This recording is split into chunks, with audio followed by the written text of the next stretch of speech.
Engines get impatient. Engines complain. It happens to you. And it happens to Thomas.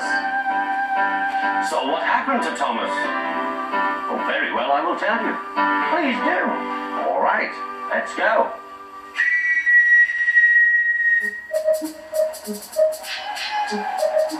Thomas the Tank Engine wouldn't stop being a nuisance. Night after night he kept the other engines awake.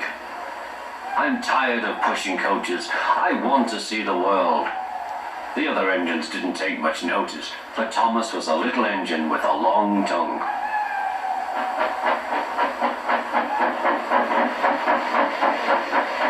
But one night, Edward came to the shed. He was a kind little engine and felt sorry for Thomas. I've got some freight cars to take home tomorrow. If you take them instead of me, I'll push coaches in the yard. Thank you, said Thomas. That will be nice. Next morning, Edward and Thomas asked their drivers, and when they said yes, Thomas ran off happily to find freight cars.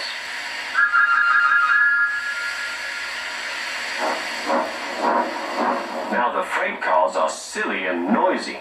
They talk a lot and don't attend to what they are doing, and I'm sorry to say they play tricks on an engine who is not used to them.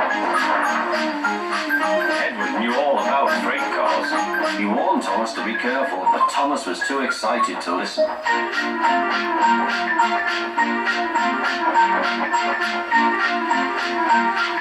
The shunter fastened the coupling, and when the signal dropped, Thomas was ready. The conductor blew his whistle. Peep, peep, answered Thomas, and started off. But the freight cars weren't ready. Oh, they screamed, wait, Thomas, wait.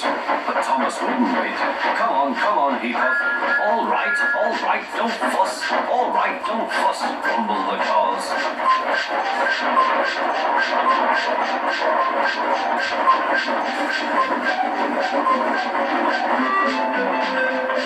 Thomas began going faster and faster. He whistled as he rushed through Henry's tunnel.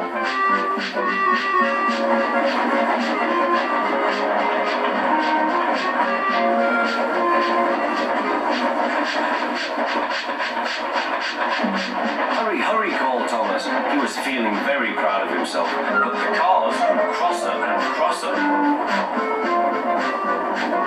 At last, Thomas slowed down as he came to Gordon's Hill.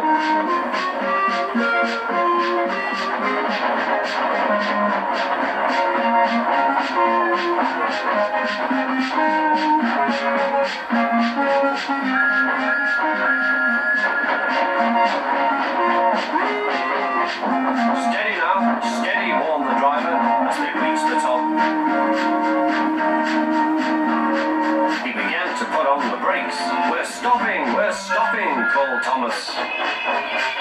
No, answered the cars, bumping into each other. Go on. Before the driver could stop them, they had pushed Thomas down the hill and were rattling and laughing behind him. Poor Thomas tried hard to stop them from making him go too fast. Stop pushing, he hissed. But the cars took no notice. Go on, they giggled in their silly way.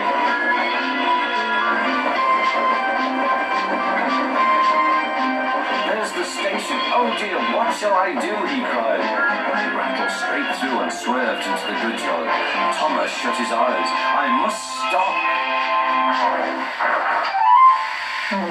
When he opened his eyes, he saw he had stopped just in front of the buffers. They're watching him, was the top of the hat. What are you doing here, Thomas? He asked. I've brought Edward's freight cars, Thomas answered. Why did you come so fast? I didn't mean to. I was pushed, said Thomas. You've got a lot to learn about freight cars, Thomas. After pushing them about here for a few weeks, you'll know almost as much about them as Edward. Then you'll be a really useful engine.